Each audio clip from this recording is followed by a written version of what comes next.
जय हिंद दोस्तों। तो आज हमने फिर से आपके लिए लाया है आर्मी एग्ज़ाम पेपर, जो कि फुल पेपर 50 क्वेश्चन का रहने वाला है। और ये जो क्लास है बिल्कुल इंडियन आर्मी ने जो लेटेस्ट सिलेबस जारी किया है, आपके सिलेबस में चेंज किया है, उसी के अकॉर्डिंग मैंने 20 क्वेश्चन जीके के लिए, 15 क्वेश्चन साइंस के लिए और 15 क्वेश्चन मैथ के लिए आपके इसी पैटर्न पर और इसी लेवल पर आप एग्ज़ाम आएंगे। तो क्लास को लास्ट तक देख लीजिएगा और देख लीजिएगा कि 50 क्वेश्चन में से कितना क्वेश्चन आपने बनाया है। अगर आप अपने एग्ज़ाम के लिए सीरियस हैं, अपने एग्ज़ाम के लिए बहुत मेहनत कर रहे हैं, तो ये क्लास जो है आपके लिए बहुत ज़्यादा आपको हेल्प करने वाला है। और साथ साथ आप लोगों से रिक्वेस्ट है कि अगर चैनल पर पहली बार हैं चैनल को सब्सक्राइब जरूर कर लीजिएगा और लाइक नहीं करा है तो लाइक ज़रूर कर लीजिएगा। तो बढ़ते हैं आज के पहले क्वेश्चन की तरफ। तो पहला क्वेश्चन देख सकते हैं कि गोवा पर 1961 से पहले किसका शासन था। तो गोवा में 1961 से पहले, यहाँ पर ऑप्शन देख लीजिए आपका आंसर क्या है और मेरे आंसर से मैच कर लीजिएगा। तो यहाँ पर जो आपका आंसर है ऑप्शन नंबर ए है, पुर्तगाल है। तो आपका आंसर बिल्कुल करेक्ट है। देखिए 1961 से पहले पुर्तगालियों का इस पर शासन था गोवा पर। ठीक है, आगे है कि चीन के राष्ट्रपति कौन है। अभी जो करंट में चीन के राष्ट्रपति हैं वो कौन है। तो आप लोगों को यहाँ पर करंट अफेयर्स एक क्वेश्चन है और आप लोगों को ये है कि जितने सारे कंट्री हैं और जो फेमस अभी कंट्री हैं जो न्यूज़ में है, उस कंट्री का आप लोग प्रेसिडेंट का नाम याद कर लीजिएगा और साथ में सभी स्टेट का यहाँ पर कैपिटल और आपका सीएम और गवर्नर पता कर लीजिएगा। आप एग्जाम में आ सकते हैं, इसका चांसेस है। तो यहाँ पर एक क्वेश्चन था कि चीन के राष्ट्रपति कौन है। तो चीन के राष्ट्रपति जो हैं अभी शी जिनपिंग है। तो ऑप्शन नंबर आपका सी जो है यहाँ पर करेक्ट आंसर हो जाता है।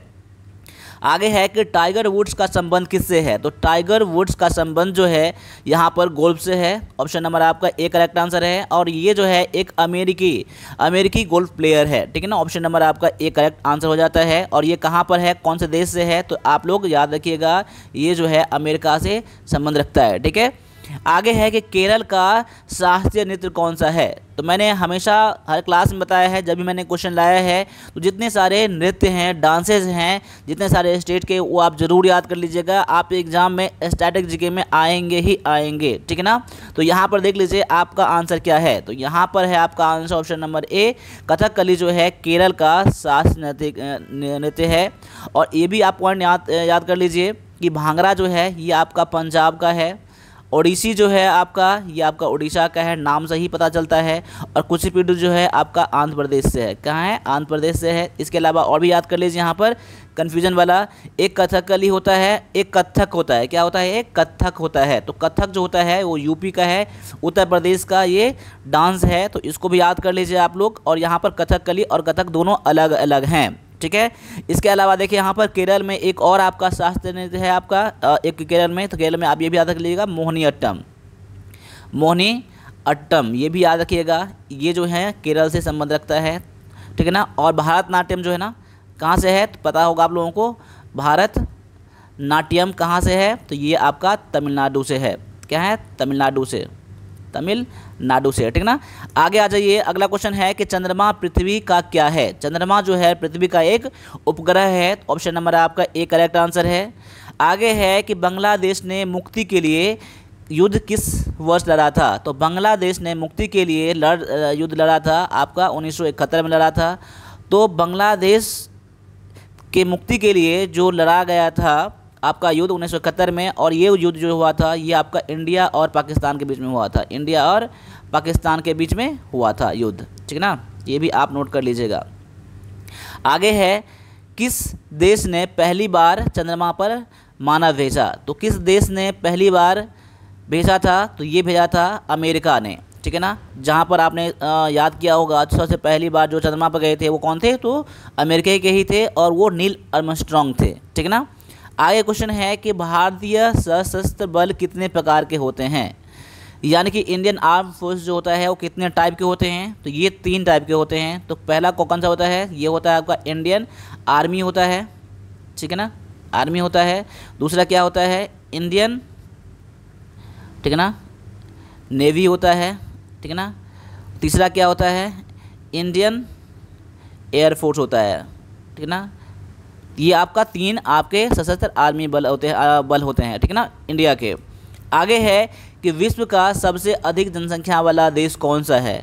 तो विश्व का सबसे अधिक जनसंख्या वाला देश जो है अब इंडिया हो गया है, यानी कि भारत हो गया है। इससे पहले कौन था, चीन था। ठीक ठीक है ना।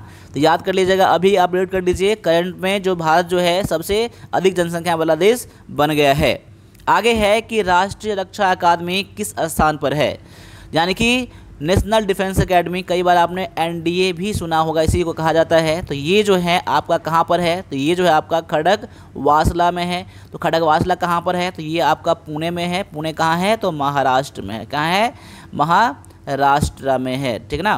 चलिए आगे है कि भारत ने अपना पहला परमाणु परीक्षण कब किया था। तो भारत ने अपना पहला परमाणु परीक्षण जो किया था ये 18 मई 1974 को किया था। तो ऑप्शन नंबर आपका यहाँ पर सी है करेक्ट आंसर। आगे है निम्नलिखित में से किसने रामायण की रचना किया। तो रामायण की रचना करने वाले जो हैं ये हैं वाल्मीकि। ऑप्शन नंबर आपका करेक्ट आंसर हो जाता है। आगे है कि द्रोणाचार्य पुरस्कार किसको दिया जाता है। तो द्रोणाचार्य पुरस्कार जो है ये खेल प्रशिक्षक यानी कि कोच को दिया जाता है। तो ऑप्शन नंबर आपका ए करेक्ट आंसर है। आगे है कि भारत का राष्ट्रीय फूल कौन सा है। तो भारत का राष्ट्रीय फूल पता होगा सभी को, ये कमल का फूल है। भारत का राष्ट्रीय गान कौन सा है, तो जन गण मन है, ठीक है। आगे है कि भारत में न्याय का सर्वोच्च न्यायालय कौन सा होता है, यानी सबसे जो सुप्रीम होता है वो क्या कहलाता है। तो यहाँ पर सुप्रीम कोर्ट कहलाता है। और सुप्रीम कोर्ट कहाँ पर है, तो ये आपका न्यू दिल्ली में है, ठीक है। चलिए आगे है कि खजुराहो मंदिर में स्थित है, यानी खजुराहो मंदिर कहाँ पर है, यहाँ पर देख सकते हैं स्टेट में। तो ये आपका मध्य प्रदेश में खजुराहो का मंदिर है। और ये कौन से डिस्ट्रिक्ट में है, तो ये भी याद कर लीजिए आप लोग, ये है आपका छतरपुर डिस्ट्रिक्ट में है, ठीक है। चलिए आगे है रेगिस्तान का जहाज किस जानवर को कहा जाता है। तो रेगिस्तान का जहाज जो कहा जाता है ये ऊँट को कहा जाता है। तो ऑप्शन नंबर आपका बी करेक्ट आंसर है। और मैं उम्मीद करता हूँ कि ये सब क्वेश्चन आपको पता होगा पहले से। और ये जितना सारा मैंने क्वेश्चन लाया है इसमें ज़्यादातर क्वेश्चन जो है आपके इंडियन आर्मी एग्जाम में आ चुके हैं। इसलिए इंडियन आर्मी जीके का जितना सारा क्वेश्चन मैं करवा रहा हूँ आप सभी को अपडेट कर रखिएगा। आपके इंडियन आर्मी जीके का हमेशा काम आएगा। आप किसी भी आर्मी के कोई भी ट्रेड से हैं, क्लर्क से हैं, जीडी से हैं, ट्रेडमैन से हैं, आपको सब में आपको हेल्प करने वाला है ये सारे क्वेश्चन। आगे है कि 1919 में रॉलेट एक्ट के खिलाफ लोग कहाँ एकत्रित हुए थे। देखिए 1919 में रॉलेट एक्ट के खिलाफ जो है ये जालियांवाला बाग में सभी लोग इकट्ठा हुए थे। और जालियांवाला बाग कहाँ पर है, तो ये आपका अमृतसर में है। कहाँ पर है, अमृतसर में है। और अमृतसर कहाँ पर है, आप लोग कमेंट कीजिएगा आंसर में, ठीक ना। अमृतसर, ठीक ना, अमृतसर में। अमृतसर कहाँ पर है, आप लोग कौन से स्टेट में है, आप लोग कमेंट करके बताइएगा, ठीक है। आगे है कि यूरोप से भारत के लिए समुद्री मार्ग की खोज किसने किया था। तो यूरोप से भारत के लिए समुद्री मार्ग का खोज किया था, ये किए थे वास्को डी गामा ने। तो ऑप्शन नंबर आपका यहाँ पर सी करेक्ट आंसर है। आगे है कि आईने एक बारी कहीं कहीं पर मिल जाता है आपको। तो आईने एक बारी की रचयिता कौन थे। तो आईने अकबरी के रचयिता जो थे ये थे अबुल फजल। ऑप्शन नंबर यहाँ पर आपका डी करेक्ट आंसर हो जाता है। आगे है कि एक्सरे का आविष्कार किसने किया था। तो एक्सरे का आविष्कार जो किया था ये किया था विल्हम कॉनराड रॉन्टगन ने किया था। तो ऑप्शन नंबर आपका ए करेक्ट आंसर हो जाता है। जिनको पता नहीं होगा तो आविष्कारक जो हैं याद कर लीजिएगा, आविष्कार और आविष्कारक का सभी का नाम याद करके ले जाइएगा। आपके स्ट्रैटेजी के अंदर में आ जाएंगे, साइंस के अंदर में आ जाएंगे, जीके के अंदर में आ जाएंगे ये, ठीक ना। आगे है ये किस रक्त समूह के को यूनिवर्सल डोनर कहा जाता है, यानी कि which group is called universal donor. आपने क्या पढ़ा था, ओ ग्रुप वाले जो हैं ब्लड के वो सभी को डोनेट कर सकते हैं ब्लड को। तो ओ में भी याद रखिएगा आप लोग, ओ नेगेटिव, ओ माइनस यहाँ पे दे दिया मैंने, यानी कि ओ नेगेटिव वाले जो हैं किसी को भी ब्लड दे सकते हैं चाहे कोई सा भी ग्रुप हो। और यहाँ पर ए बी पॉजिटिव याद रखिएगा, ये किसी से भी ब्लड ले सकते हैं, कोई सा भी ब्लड ग्रुप ले सकते हैं। तो इसको आप लोग कन्फ्यूजन नहीं करना है, आप लोगों को रखना है। तो यहाँ पर ओ नेगेटिव याद रखिएगा, ठीक है ना। चलिए आगे दिया गया है कि GSLV का पूरा रूप क्या है। यहाँ पर GSLV का फुल फॉर्म क्या है यहाँ पर देखना है आप लोगों को। तो GSLV का यहाँ पर देख लीजिए, ऑप्शन को आप आराम से देखिएगा। आप जहाँ लगे वीडियो को पॉज करना है, वीडियो को पॉज अपने अकॉर्डिंग कर लीजिएगा। तो यहाँ पर मैं आंसर बता रहा हूँ, इसका आंसर क्या है। यहाँ पर है आपका जियो सिंक्रोनस सैटेलाइट लॉन्च व्हीकल है। आपका आंसर जियो सिंक्रोनस सैटेलाइट लॉन्च व्हीकल, आपका answer option number A correct हो जाता है। आगे है कि शरीर को सूर्य के प्रकाश द्वारा कौन सा विटामिन प्राप्त होता है।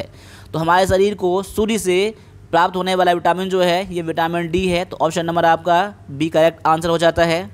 आगे है कि हेपेटाइटिस बी से शरीर का कौन सा अंग प्रभावित होता है। तो हेपेटाइटिस बी से हमारे शरीर का जो अंग प्रभावित होता है वो होता है लीवर, यानी कि जिगर जो है आपका यहाँ पर करेक्ट आंसर हो जाता है।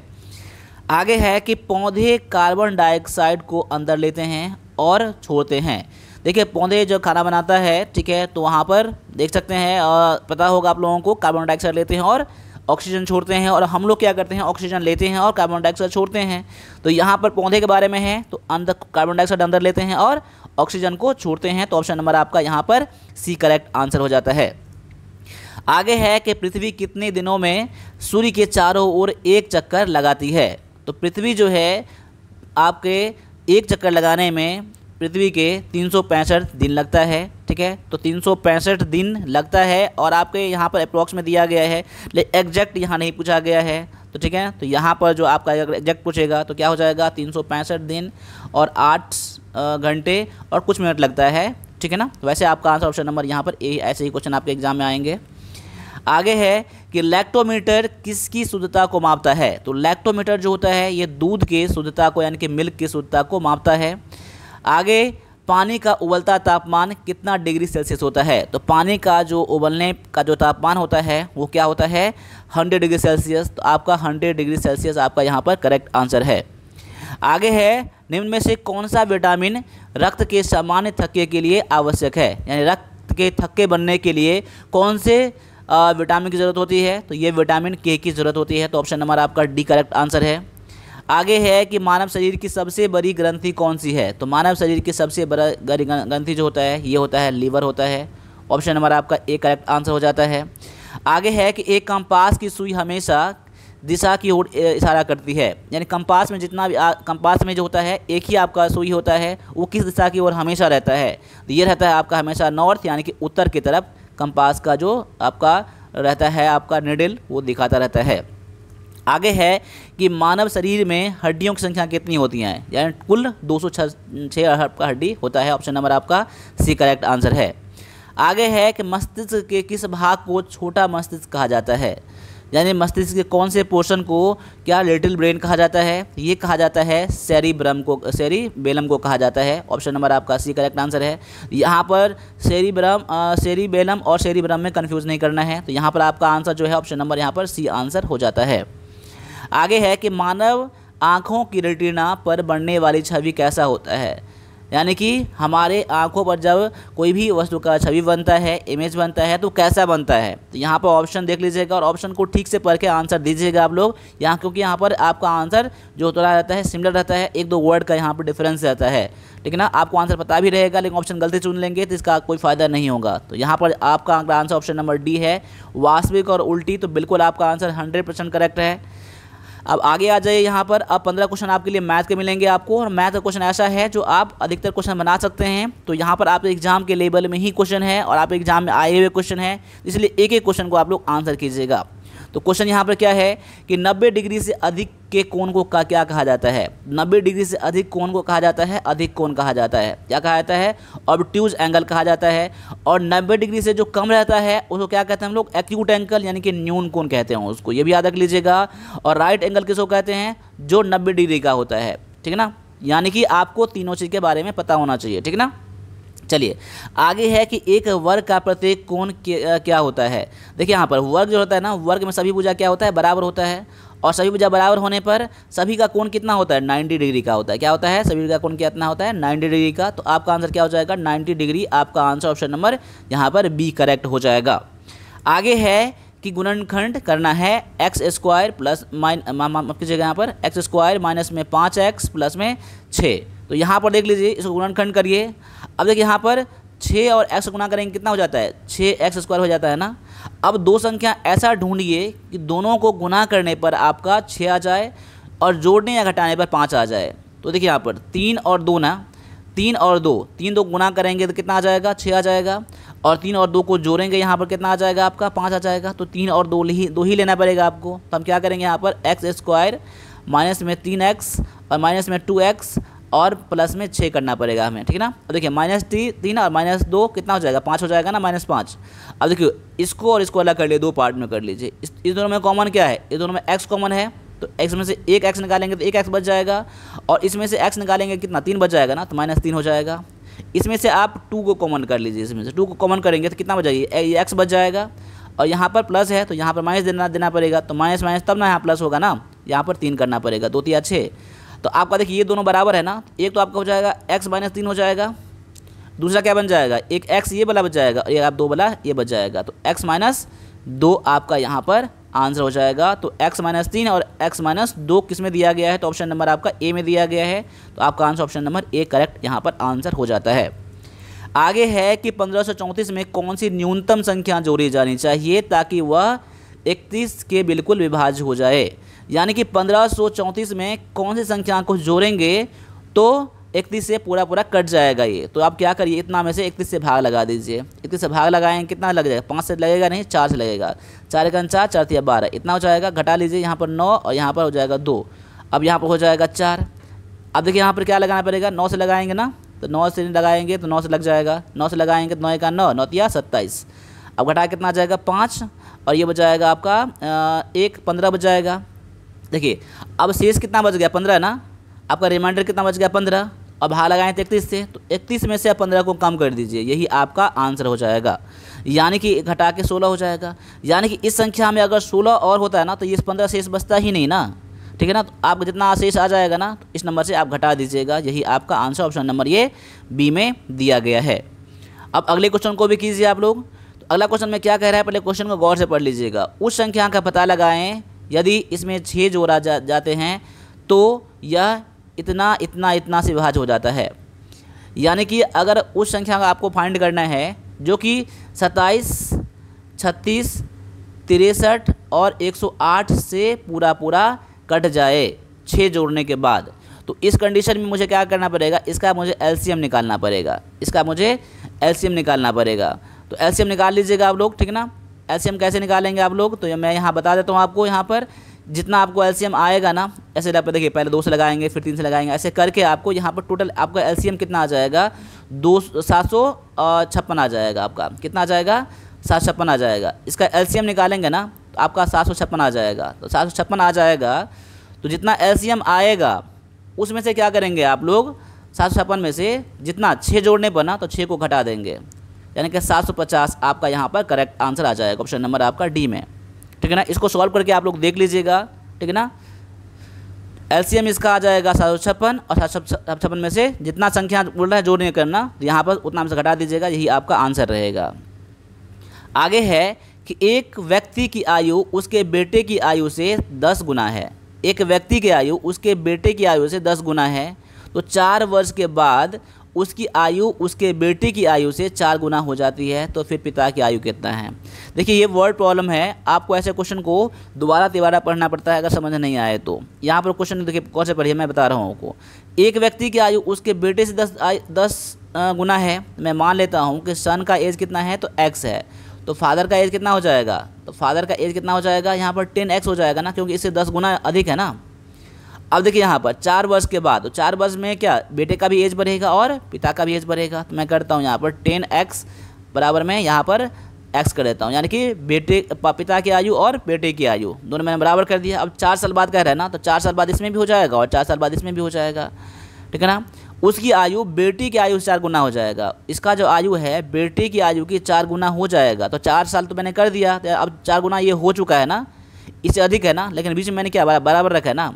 तो बेटे की आयु से ना, तो बेटे में ही आप 4 से गुना कर दीजिएगा, 4 गुना हो जाता है ना, तो बेटे की आयु का 4 गुना यानी इसके बराबर हो जाएगा पिता की आयु। अब कुछ नहीं, इसको सॉल्व करना है आपको।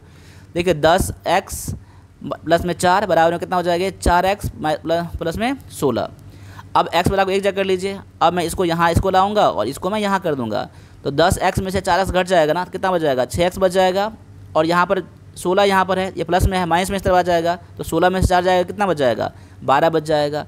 यानी कि आपका 6x बराबर में 12 है, तो x बराबर कितना हो जाएगा, 12/6 ना, यानी काट के 2 हो जाएगा। तो x बराबर में कितना हो गया, x बराबर में आपका हो गया 2 हो गया। तो x आपने क्या माना था, तो पिता के एज पुत्र का एज माना था आपने ना, सन का एज माना था ना, बेटे का आया था x, यानी कि बेटे का उम्र कितना है, 10 है। यहाँ क्वेश्चन पूछ रहा था आपका पिता की आयु, तो पिता की आयु कितना हो जाएगा, ये 10x है ना, 10x है ना, तो 10 में आप x का वैल्यू रख दीजिए 2, यहाँ पर दिया गया 2 ना, 10 गुना में 20 क्या हो जाएगा, पिता की आयु हो जाएगा। ऑप्शन नंबर आपका सी करेक्ट आंसर हो जाएगा। आगे है कि एक स्कूल में 500 छात्राएं हैं जिसमें से 100 छात्राएं हैं, तो बोल रहा है छात्राओं का औसत ज्ञात करने, माफ़ कीजिएगा छात्राओं का प्रतिशत ज्ञात करने कह रहा है यहाँ पर। तो क्या करना है, छात्राएं 100 है, टोटल है 500, गुना कर दिए 100 से, यही आपका परसेंटेज निकल जाएगा। ठीक है ना। अब देखिए यहाँ पर 100 पंचे 500 और 5 से काटूंगा तो 20 हो जाएगा ना, तो यानी कि 20% क्या है आपका छात्राएँ। ऑप्शन नंबर आपका ये सी में दिया गया है। आगे है कि एक आदमी 20 दिनों में एक काम को पूरा करते हैं, तो 20 आदमी काम को कितने दिन में पूरा करेंगे। अब देखिए इसके लिए मैंने क्या बताया था फार्मूला आपका, एक M1 इंटू में D1 बराबर में M2 इंटू में D2। पहले कितने लोग लगते थे, तो M यानी कि कितने लोग यानी 10, और यहाँ पर D यानी कितने दिन, तो 20 बराबर में M2 कितने, अब आगे आदमी आगे 20, तो दिन कितने लगेंगे वही तो मुझे मालूम करना है, तो D को D छोड़ दीजिए। अब D बराबर कितना हो जाएगा, 10 गुना में 20 बटा में 20, काटे कितना हो जाएगा 10। आपका यहाँ पर करेक्ट आंसर ऑप्शन नंबर ये ए में दिया गया है।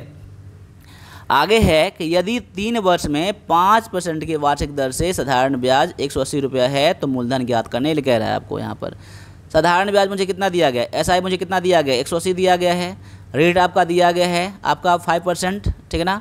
और आपका टाइम कितना दिया गया है आपका, तो यहाँ पर 3 ईयर दिया गया है। इसका बोल रहा है मूलधन यानी कि प्रिंसिपल, तो प्रिंसिपल का फार्मूला क्या होता है, SI इंटू में 100 अपॉन में रेट इंटू में टाइम होता है ना। तो SI दिया गया है मुझे इतना 180 गुना में 100 अपॉन रेट दिया गया है 5 और ये दिया गया है 3, ठीक है ना। टाइम दिया गया है 3, 5 या 15 12, यानी काट कितना हो जाएगा 1200 हो जाएगा आपका यहाँ पर आंसर। ऑप्शन नंबर ये सी में दिया गया है। इसको काटिएगा आप लोग, 1200 निकल जाएगा काट के। देखिए यहाँ पर काटेंगे तो मैं 3 से काट रहा हूँ ना, 3 से 6 आ जाएगा यहाँ पर, 12 से काटूंगा तो 12 हो जाएगा, यहाँ 5 से काटूंगा तो 12 के 1200। ऑप्शन नंबर आपका ये सी में दिया गया है। आगे है कि 2 हफ्ते और 6 दिन में कितने घंटे होते हैं, तो आप लोगों को पता होगा ना कि एक दिन में कितने होते हैं, 24 घंटे होते हैं ना।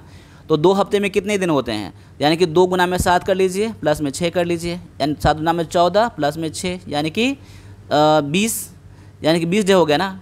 अब एक दिन में 24 घंटे होते हैं, तो 20 दिन में कितने होंगे, तो 20 गुना में 24 कर दीजिए, यानी कि 4 गुना में 8, 24 गुना 48, यानी कि 480 घंटे। ऑप्शन नंबर आपका ये डी में दिया गया है, ठीक है ना। यहाँ पर ये सब बेसिक क्वेश्चन है आप लोगों को।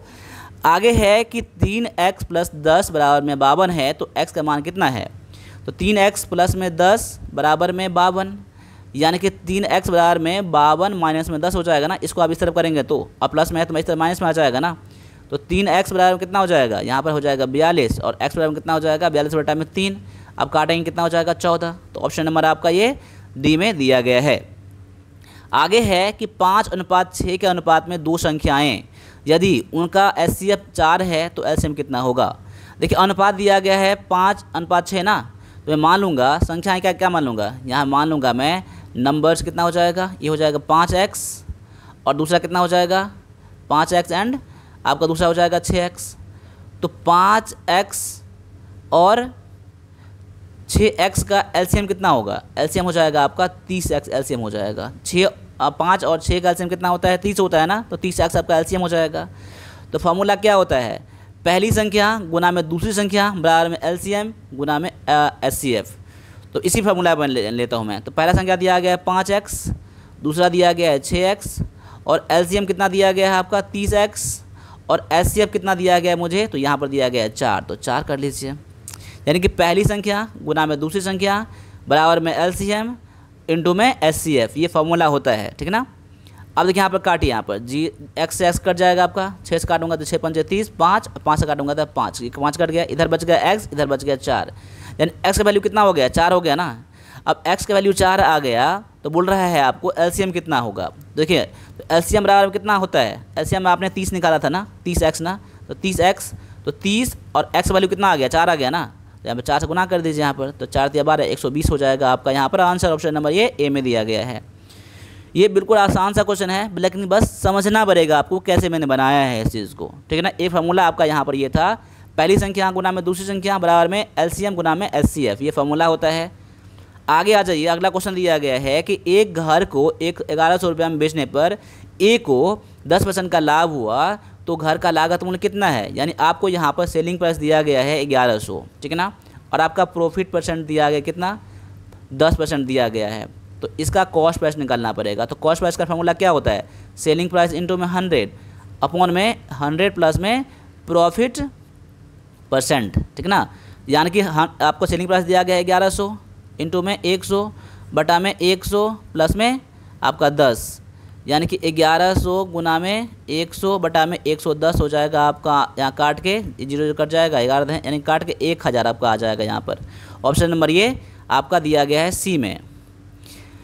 आगे आ जाइए, इस क्वेश्चन को देख लीजिए। यहाँ पर क्या है कि यदि किसी वस्तु को 140 में खरीद कर 168 में बेचा गया तो लाभ प्रतिशत कितना है। यानी आपको दिया गया है कॉस्ट प्राइस 140 और आपका सेलिंग प्राइस दिया गया आपका 168, तो आपका यहाँ पर प्रॉफिट कितना हो जाएगा, प्रॉफिट आपका कितना हो जाएगा 168 माइनस में 140, क्योंकि आपका यहाँ पर पता होगा यहाँ पर 168 है, 0 नहीं है, माफ़ कीजिएगा यहाँ पर, ठीक है ना। तो यहाँ पर घाटा कितना आ जाएगा 28 हो जाएगा आपका।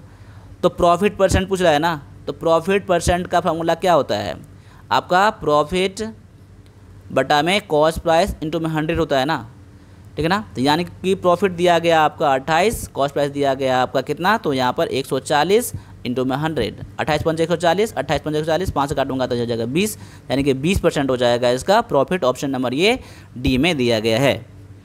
आगे आ जाइए, अगला क्वेश्चन में है कि एक क्रिकेट खिलाड़ी का 14 पारी का औसत 30 है, तो अगली पारी में कितना रन बनाए कि औसत 32 हो जाए। तो देखिए 14 पारी में यानी कि 14 इनिंग में, 14 इनिंग याद रखिएगा, 14 इनिंग में कितना हो रहा है टोटल, मैं टोटल कर देता हूँ यहाँ पर, टोटल हो जाएगा 30 गुना में 14 हो जाएगा। औसत दिया गया आपका 30 और टोटल पारी है 14, तो टोटल कितना रन हो जाएगा आपका 14 42 420।